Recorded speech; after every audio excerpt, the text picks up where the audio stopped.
I'd like for you to put yourself in the shoes of a college athlete. Think of all the time you're spending in the classroom making sure you get the education that you need and making sure that you maintain the proper GPA to keep your scholarship. And think of all the time that you're spending at your practices, at games, and during the travel throughout the athletic season. Think of all the time spent doing homework outside of class. Now think of how you're supposed to be able to support yourself and get the things that you need for your daily life.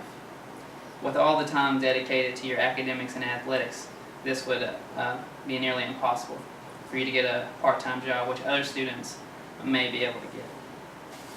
I know this may seem impossible for you, but think that if it was your child, wouldn't you want them to get what they deserve and be compensated?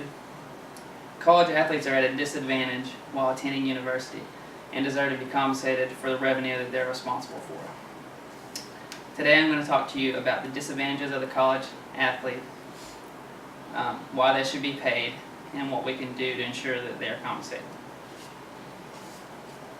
I believe that college athletes should be allowed an allowance or a stipend similar to what a student with a campus job would be paid, seeing as other students have time for this, while it would be nearly impossible for a full-time student athlete to have time for a part-time job.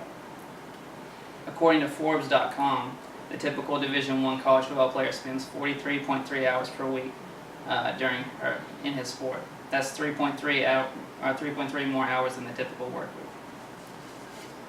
This shows just how much time that the college athlete has to put aside for sports, not counting the time in their classroom or doing homework. If you look at the chart here, it shows the practice and academic regulations for college athletes. They're required at least one day off per week to have a minimum GPA of 2.0, no more than 4 hours of practice a day, no more than 20 hours of practice a week, and they're required to complete 20% of their major each year. If student athletes were allowed to be paid, this could help the graduation rates for the school, because many student athletes leave college before attaining a degree in order to get a job in sports to support their family or themselves. If they were allowed to receive money or benefits, it would be more likely for them to come back and earn their degree.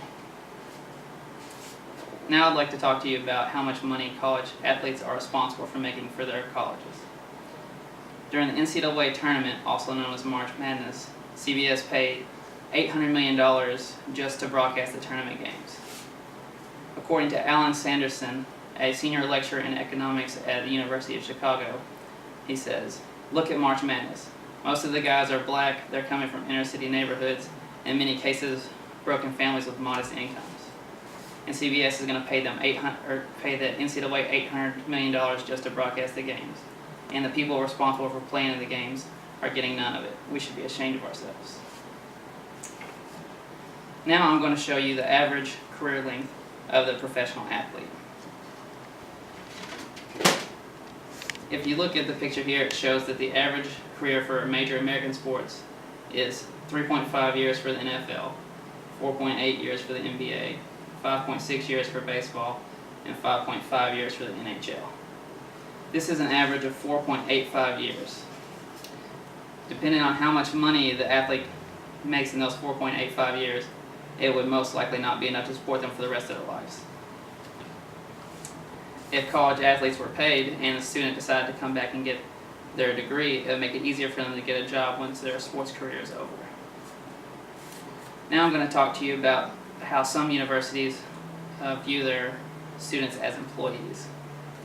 According to Peter Sung-Orr, the regional director of National Labor Relations Board, who made a ruling that the Northwestern football players are allowed to unionize, said this: "The record makes clear that the employer, in this case the university, scholarship players are identified and recruited for their football prowess, not because of academic achievement. No examples have been indicated that players have been permitted to miss practice or games because they had to study." This shows that universities are more worried about recruiting the best athletes and not the best students.